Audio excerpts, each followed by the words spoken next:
a major negotiation of really chips for rare earths. Roy, get us up to speed on what's happening there and the stakes involved. Scott Bessent leading the U.S. team, and of course the Chinese Communist Party has very tough negotiators. What's happening in London? Talk between the U.S. and China, and our intelligence tells us that CCP is proposing rare earths for chips, meaning that if the United States give the Chinese Communist Party chips, then the CCP would give rare earths. We all know that rare earths is a very important mineral. That's 90% of the rare earths produced by Chinese Communist Party. And this, I think, is never in the U.S. history has any country has showed this kind of gesture to the world, that telling the world that actually any country can blackmail the U.S.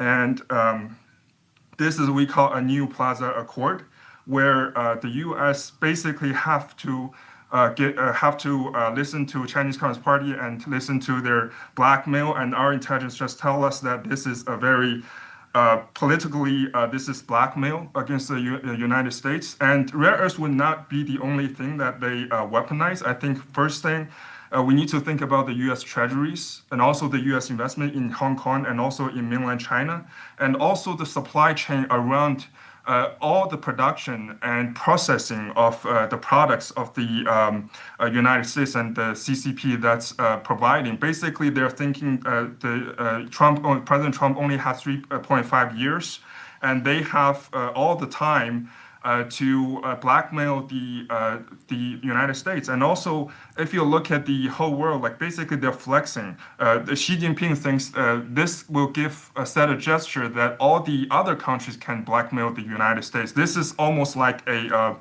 Plaza Accord. But the positions shift. Like the U.S. is in the position of Japan right now, and making the case that U.S. will President Trump, just like we talk about, like how President Trump is begging the Chinese Communist Party to make a deal. And although this is very unfair for Trump, Trump is only in office for only like 6 months, and this is a result of almost 50, 60 years. With the appeasement policy and the collusion between the CCP and Wall Street and the Silicon Valley and the colluders inside the United States. Before I go to Ava, though, in this situation, because we had them over the barrel, we had the leverage with the chips in the chip ban. Did we get caught unawares? Yes, it's been 50 or 60 years, and President Trump almost had the huge deal in the first term. But did we get caught unawares of the auto industry and others' reliance upon the magnets that rare earths are not rare at all, they're just dirt, but the processing of them and processed rare earths using things like magnets are incredibly important in production. Did we get caught up because the CCP has said, they've said 2 or 3 times, oh yeah, we're going to do it, and they haven't done it. That's why President Trump keeps saying, hey, they don't follow through with what they're going to say in Geneva. Did we get caught unawares, and is that the leverage the CCP has over us, sir?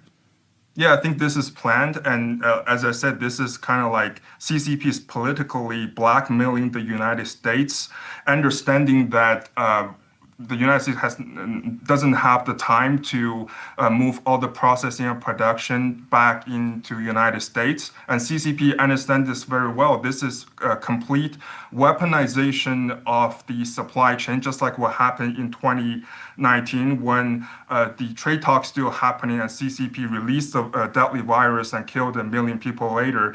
And then they sucked up all the PPEs. And ventilators and masks. And they've already done that before. So that's why we warned the world, we tried to warn the world with the intelligence brought by the CCP insiders, the whistleblowers risking their lives from supporting NFSC, to warn the world that the CCP can never be trusted.